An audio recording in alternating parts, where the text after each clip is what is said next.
O sa lahat ng viewers ng Busilak Diary, please subscribe. Ingat kayo. God bless you.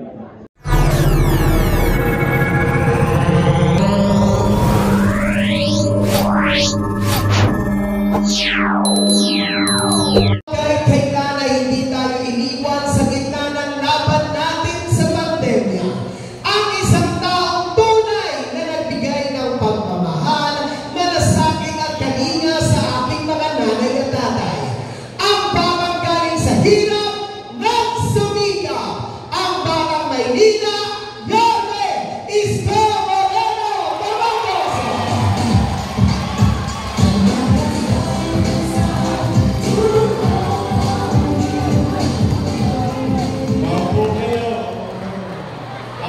Bali-bali ang ulo nyo eh. Kala ko sasayaw ko. Hi!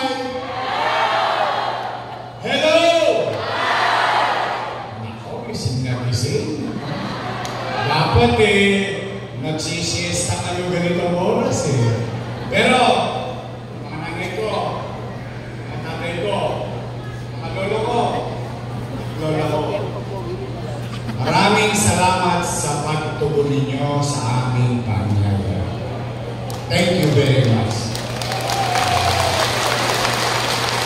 Alam ko naman, marami kayong gawain sa inyong kanya-kanyang tahanan, ngunit pinabuti ninyong tumungo dito at tayo'y magkausap-usap.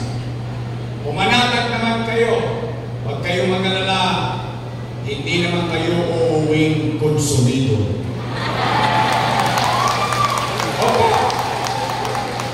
Hindi natin kayo konsumido. Konsumido na nga kayo sa problema niyo araw-araw. Pati ba naman yung away ng mga politiko, idadagdag pa namin sa problema ninyo. Alam naman ng taong bayan, kapag maghahalala ang mga politiko, magkakaaway. Yung magkakabing bahay, nakaway. Pagkapos ng eleksyon, yung mga politiko, bati-bati na. Pero yung magkakabing bahay, nakaway pa rin. Di mo ba? Kaya, mga nanay ko, mga tatay ko, manatag kayo. Wala kayong maririnig ng anira o sisihan dito. Dito, real talk lang tayo. Good vibes lang. Chill-chill lang. Kasi ayaw ko kayong madagdagan pa ang konsumisyon sa buhay. May nangkonsumin ba sa inyo dito? Hindi naman. Kasi, mabigat ang bilin ko sa Yorme's Choice. Sabi ko sa kanila, umayos kayo. Yung tao, pinuntahan na kayo. Binigyan na kayo ng oras. Huwag niyo nang sayangin. Kung kayo'y kandidato first time, sabihin niyo na lang kung ano ang gagawin ninyo. Kung kayo naman ay re-electionista, sabihin niyo na lang kung ano ang ginawa ninyo sa loob ng 3 taon. At hayaan natin ang taong bayan ang magdesisyon. Tama ba? Kamusta kayo? Hindi salamat sa Diyos. Opo. Bagay na dapat natin ipagpasalamat sa Diyos. Bakit? Ilang taon pa lang ang nakakalipas. Lahat tayo. Kasama kami. Takot na takot tayong magutom. Takot na takot tayong mamatay. Baka ma-infection tayo ng COVID-19 noong panahon ng pandemya. In fact, kahit sa loob ng bahay, kinakabahan tayo. Ma-check na. Check. Ay, may COVID. May COVID. Tama po ba? Kaya salamat sa Diyos. Kaya bakit? Ano man ang hirap ng pinagdaanan natin noong panahon ng pandemya. Ano man ang pagsubok na kinakaharap natin ngayon, salamat sa Diyos, ito tayong lahat, buhay tayong lahat. Dahil habang buhay may pag-asa!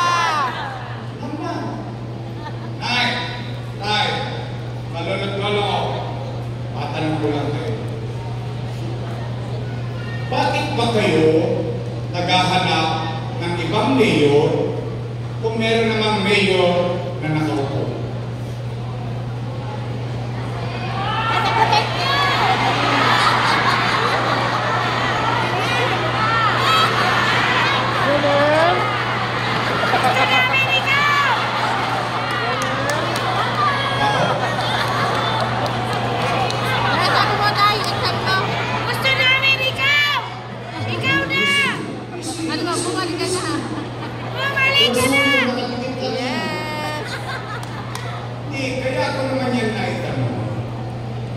Siyempre, babalik na yung namamabalik ako.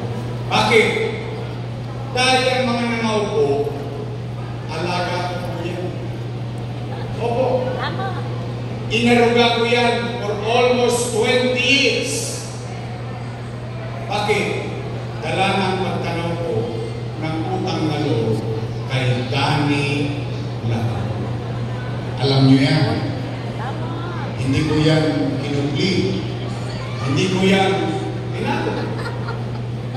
In fact, tayo mga Pilipino, hindi lang taga-Tondo ha, tayo mga Pilipino, bilang Pilipino, isa sa itinatapos ng ilong natin o ipinagmamalaki natin kaugalian sa buong mundo, tayo mga Pilipino ay marunong tumanaw na nakabunang na loob, walang katapusang bayaran. Tama ba?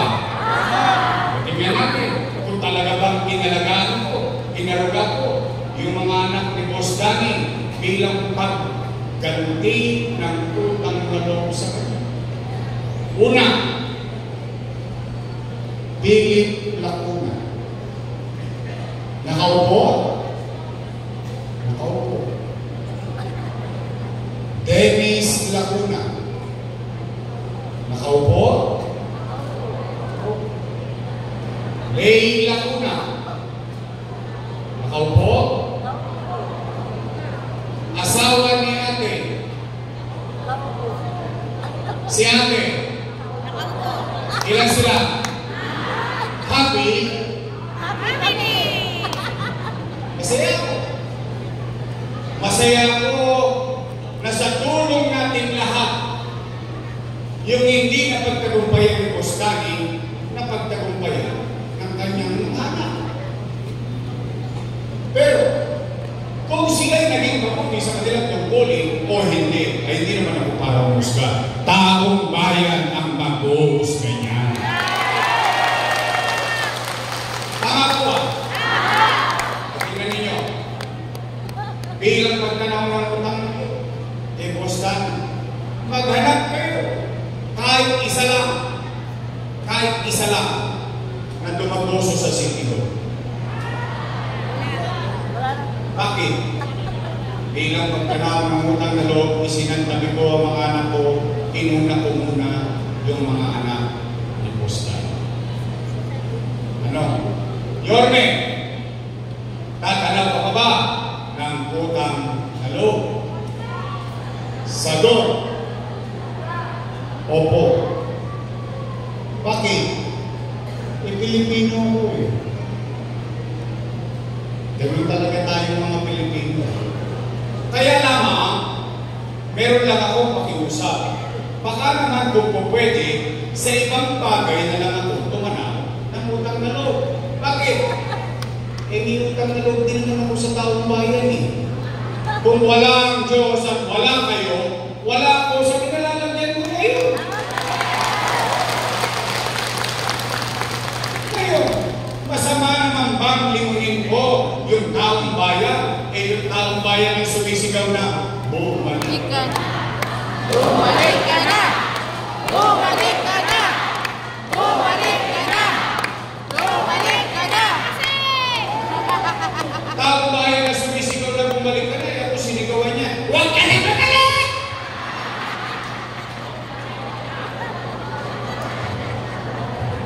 Napanood niyo? Napanood ko din eh. Para ba akong asawang inimpake sa Valentine na ito, inagi sa pintuan, huwag ka na bumalik! Eh bakit sila natatakot? Bakit sila nangangamba? Hindi naman sila may-ari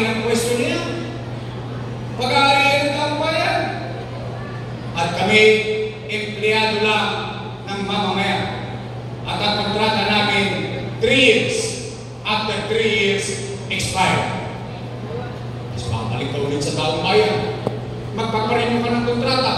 Pag nagustuhan ng taong bayan na servisyo mo, approve, renew for another 3 years. Tama mali? At ang katotohanan pa, ang isang leader, kapag naging magaling siya sa kanyang tungkulin, ipopromote pa siya ng taong bayan sa mataas na posisyon.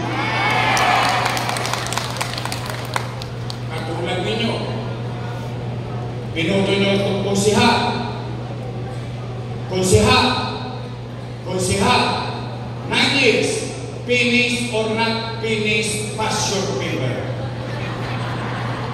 Anong ginawa ninyo sa akin?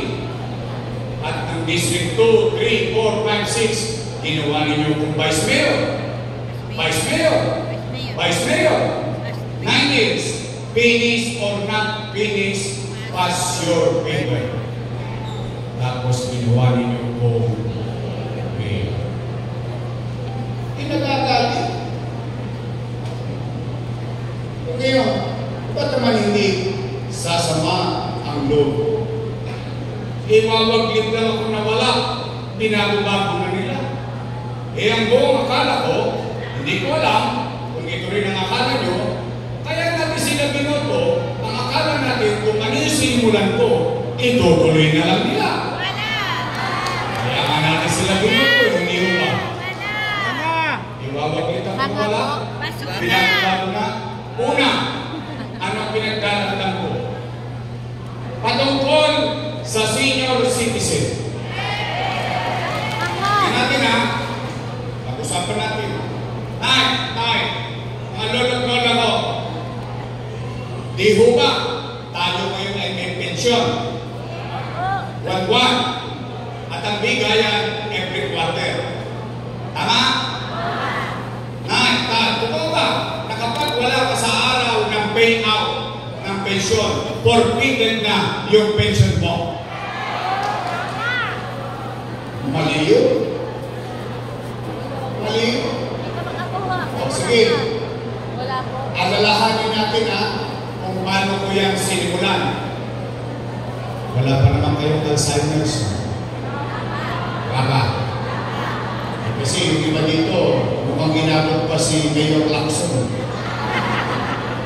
O sige, Villegas na. Ibig ko sabihin, sa dinami-dami na nagdaang ngayon sa lungsod ng Manila, sa hinaba-haba ng panahon ng pamumuhay ninyo sa lungsod ng Manila, first time, bumoto kayo ng batang mayor. Kasi ang Manila, ang laging binobotong mayor, yung konti na lang ang birthday. Totoo naman. But you took your chances with me. Nagpakasakali kayo na bumoto ng batang mayor. At ang batang mayor na yan, nag-isip ng programa para sa mayaman, sa middle class, sa mahirap, sa may sakit o wala, botante o hindi, pantay-pantay, lahat ng senior citizen may allowance buwan-buwan sa lungsod ng Manila. Tama ba? First time sa buong buhay natin. Tama? Anong sabi ko? Huwag kang mag-alala. Pag hindi mo nakuha yung first quarter, pagdating na second quarter, doble ka. Tama mali? Sabi ko, huwag kang mag-alala. Pag hindi mo nakuha first quarter, second quarter, pagdating ng third quarter, triple ka. Ano ba sinabi ko noon? Mga lola ko, pumanatag kayo. Pag hindi mo nakuha simula Enero hanggang Nobyembre, pagdating ng Disyembre, maglulubi-lubi tayo. Lubi-lubi. Enero, Pebrero, Marzo, Abril, Mayo, Junio, Julio,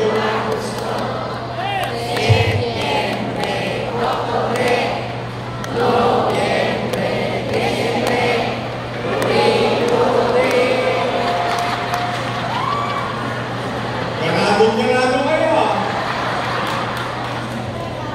So ano ibig kong sabihin doon sa sinimulan ko? Panatag na panatag yung matanda, hindi siya mag-aalala dahil pagdating ng Disyembre, ang matatanggap niya, 6 na bulig. Kung dalawa silang matanda sa bahay, 12,000. Kung tatlo na silang senior citizen, 18,000. Eh ngayon, anong nangyayari?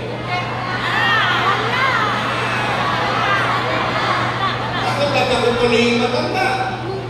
Bakit? Hindi naman mahuhulaan ng mga matatanda kung anong petsa, kung anong araw ang payout. Tama ba rin? Eh alam mo naman ng mga matatanda, malalapot ang dugo niya. Maaga natin gisan yan. At siyempre pagkagising sa umaga, nag-aalala yan. Saan niya pupunta?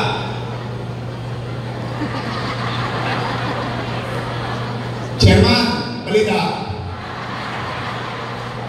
Alaos pa na sawi, uwi, tulog ulit, gising ulit bukas. Saan naman pupunta yan? Chairman, ano na? Lolo, wala ka. Eh mamalas-malas mo, yung matanda, tinawagan ng apo. Lola, Lola, namimiss ka na namin. Pasyalan ka naman kami dito sa Cavite. Lola, Lola, namimiss ka na namin. Pasyalan ka naman kami sa Bulacan. Yung pobre matanda, walang nagawa. Apo tumawag, nagbakasyon. 2 days after, balik ng Rojas. Chairman, ano na? Nako, Nay, nagkatigayan kahapon, wala ka.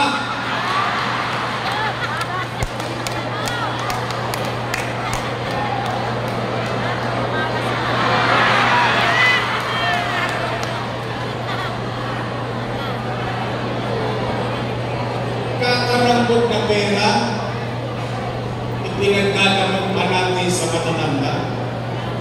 Sa totoo lang, ito yung iba sa inyo dito, nilitanda naman eh.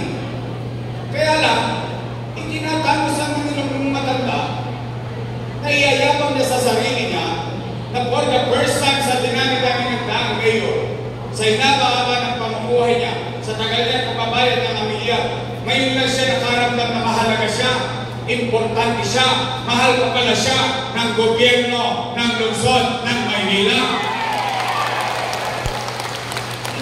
Piso. Sa totoo, pag umuwi kayo, sa Manokay, sa Manoto, simula nito, hindi na kapag pinitandaan. Ito lang. It's not about the money. It's not how much. It's the act itself. Yung maiparamdam mo sa matatanda na pinagmamalasakitan mo sila. Yung ibang kasi inyo dito, pinagagalitan pa ng anak eh. Nay, huwag ka lang pumila dyan, ang init-init. 1.5 lang yan, ako na magbibigay sa'yo. Ano sabi mo matanda? Ayaw ko ng pera mo, gusto ko kay Yorme.